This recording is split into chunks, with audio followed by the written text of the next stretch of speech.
Kia ora team. So today what we're going to do is have a quick look at multiplying fractions. So we've already looked at what it means to add and subtract fractions. So today we're going to be looking at multiplying. So you'll be pleased to know that multiplying is actually a bit simpler than adding and subtracting. So we'll just kick into it. Suppose I have some fraction, let's call it 2 over 3. And I want to multiply that by we'll call it 3 over 4. Okay, now what do I need to do here? Well, I've got one fraction, I've got another, I've got a multiply sign. All I do is I take the 2 and multiply it by the 3, and then the 3 multiplied by the 4. And that's it.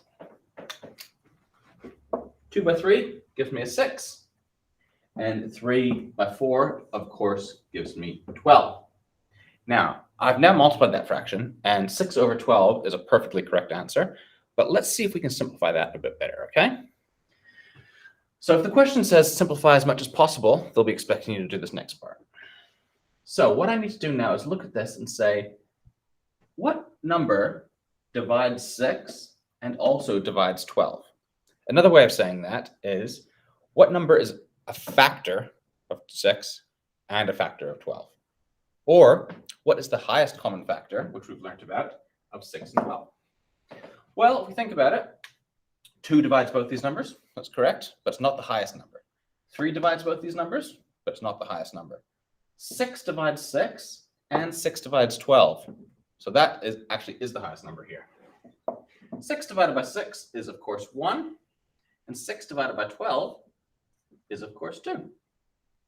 So we now know that 6 divided by 12 is the same as 1 over 2. All right, let's go back to another example. Let's see if what I had 1 over 4 multiplied by 2 over 1. So this is a mixed fraction, and the numerator, meaning the numerator is bigger than the denominator, but we don't worry about that because fractions are all the same. 1 times 2 gives me the 2 on the top. 4 times 1 gives me 4 here. Now we know that 2 over 4, both numbers can be divided by 2. So of course we can rewrite this as 2 divided by 2 is 1, and 4 divided by 2 is 2.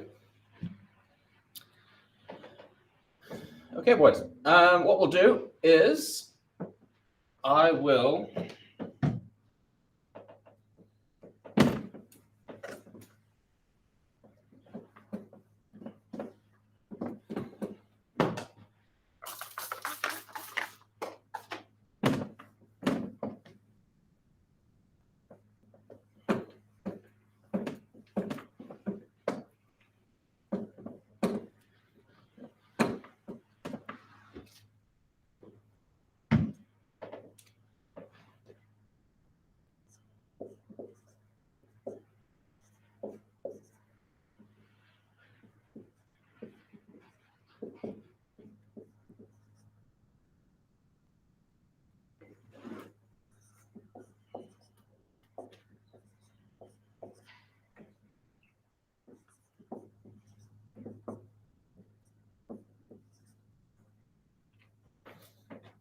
All right, so I've got a couple of questions here. 1 over 3 times 2 over 4, 5 over 2 multiplied by 1 over 3, 2 over 3 multiplied by 3 over 2, and 4 over 3 multiplied by 1 over 3. So I'm going to give you guys a minute to go through these. Check back in about 10 seconds for the solutions.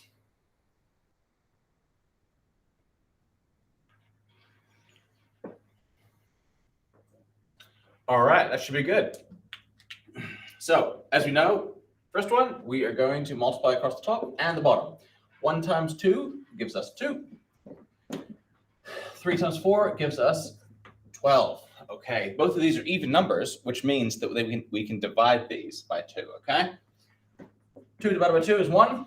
12 divided by 2 is 6. So our answer is 1 over 6. All right, going to question 2.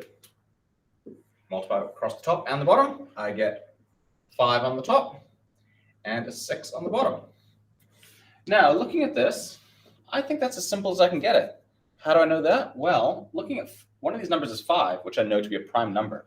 So this doesn't have any common divisors with this except for 1, which makes me think I'm done. All right. This guy here, 2 and 3 gives me 6. 3 and 2 gives me 6. I have 6 over 6. How can that be simplified? Well, anything divided by itself is, of course, 1. So my answer is 1.